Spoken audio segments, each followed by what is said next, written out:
mutluluk olsun. Yani siz yanımda olmuşken isterdim ki hamılıkla beraber müsait kalkan Azərbaycan dövlət himni səslənsin.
Yolunda candan geçen şehitlerimizin ruhunu bir değeri sükûtla yad edelim.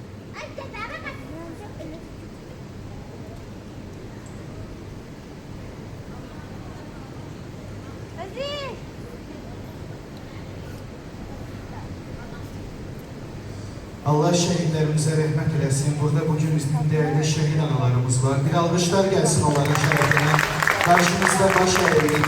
Azərbaycanımızın birçok bölümlerinden bura bu günləri getirdiler Gülyaz xanım ve Gülyaz xanım. Elə bilməyin ki, unutmuşam. Bugün değerli, əziz qonaqlar.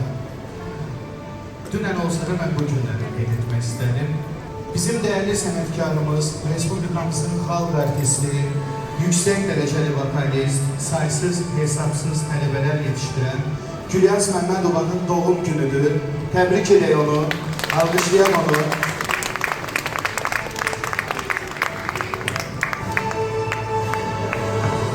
Teşekkür ederim. Ve bir hediyemiz var sizin için. Onu da getirelim.